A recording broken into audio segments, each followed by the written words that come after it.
তিতাবৰৰ প্ৰাক্তন আছু আৰু কেইবাটাও দল সংগঠন আৰু ৰাইজৰ সহযোগত গৰু বিহু দিনা উলহ মালহেৰে ইংৰাজী নৱবৰ্ষৰ দৰে অসমীয়া নৱবৰ্ষৰো উলহ মালহেৰে পালন কৰে। সেই অনুষ্ঠানত কেইবাজনো সমাজকৰ্মী আৰু কেইবাটাও বিহু দল আৰু কেইবাজনো গায়ক গায়িকা উপস্থিত থাকে। কেইবাগৰাকীও কণ্ঠশিল্পী তাত অংশগ্ৰহণ কৰে আৰু সেই কণ্ঠশিল্পীসকল হৈছে সুবাসনা কলিতা, পৰী শইকীয়া, প্ৰজ্ঞানীল শইকীয়াকে ধৰি তিতাবৰৰ কেইবাগৰাকী শিল্পীয়ে সেই অনুষ্ঠানত সুন্দৰকৈ গীত পৰিৱেশন কৰে। উদ্যোক্তাসকলে কয় যে ইংৰাজী নৱবৰ্ষ যেনেধৰণে অসমবাসী ৰাইজে পালন কৰে তেনেধৰণে ৰঙালী বিহুটোৰ গৰু বিহুৰ দিনাখন পালন কৰিবলৈ অনুৰোধ জনায়। সেই অনুষ্ঠানভাগ ৰাতি 12 বজাত সমাপ্ত কৰে উদ্যোক্তাসকলে। আহক আমি সেই উদ্যোক্তাসকলৰ ভাষ্য শুনো। আমি আজিৰ পৰা আজি এটি চতুৰ্থ বৰ্ষ। আমাৰ উদ্দেশ্যটো এইটোৱেই যাতে আমাৰ কৃষ্টি সংস্কৃতি আমি সুন্দৰভাৱে জীয়াই ৰাখিব পাৰোঁ।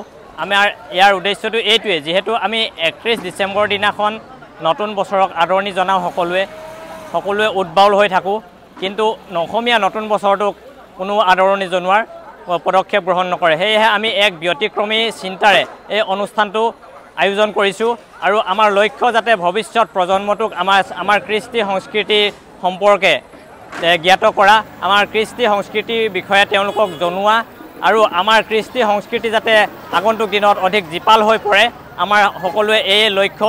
আৰু যাতে আমাৰ কৃষ্টি সংস্কৃতি কোনো কাৰণত বিজতৰীয়া নহয়, সেয়েহে আমি সকলোৱে আৰু বছৰটো যাতে সকলোৰে কুশলে যায়, মংগল হয়, আমি সকলোৱে ইয়াত একত্ৰিত হৈ মিলিজুলি এই অনুষ্ঠানটো আয়োজন কৰোঁ।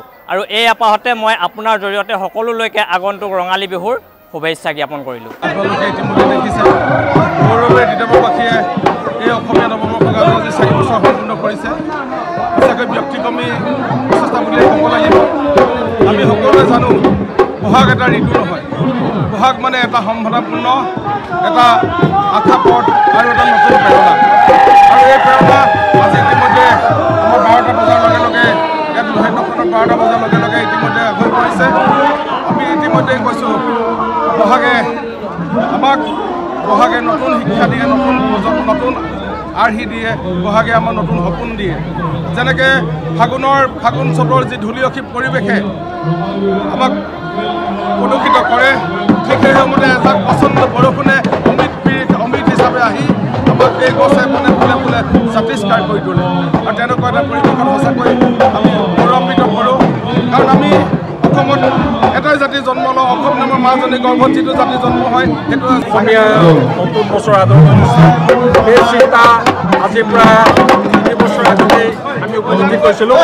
এই অনুষ্ঠানৰ এইবাৰ 4টো বাৰ্ষিক। আমাৰ উপলব্ধি, আমাৰ চিন্তা, আমাৰ চেতনা হ'ল যে ইংৰাজী নৱবৰ্ষ বুলি ক'লে আমি 31 ডিচেম্বৰ দিনা উলহ মালহেৰে নিজকে বিলীন কৰি দিওঁ। কিন্তু মই বহাগ যেতিয়া আহে আমাৰ নিজৰ প্ৰাণ বুলি অভিহিত কৰে। বহাগ যেতিয়া আহে আমাৰ কোনো চেতনা নাই। আৰু তেনে চিন্তা চেতনাৰে আমি বহাগ আদৰণি অনুষ্ঠান আয়োজন কৰিছিলোঁ। আৰু আমাৰ আশা যে এইখন আমাৰ অসম, এই বহাগ আমাৰ, আৰু এই বহাগক আগুৱাই নিয়াৰ দায়িত্ব আৰু সংকল্প অসমত বসবাস কৰা প্ৰত্যেকটো জাতি জনগোষ্ঠীৰ নিশ্চয় আছে। গতিকে আগন্তুক দিনত সমগ্ৰ অসমৰ ৰাইজে বহাগ আদৰণি অনুষ্ঠানৰ জৰিয়তে আমি প্ৰাণৰ বুলি অভিহিত কৰা এই বহাগ আদৰণি উৎসৱ যাতে আয়োজন কৰে, তাৰ প্ৰতি অসমবাসী ৰাইজৰ প্ৰতি আজি অনুষ্ঠানৰ জৰিয়তে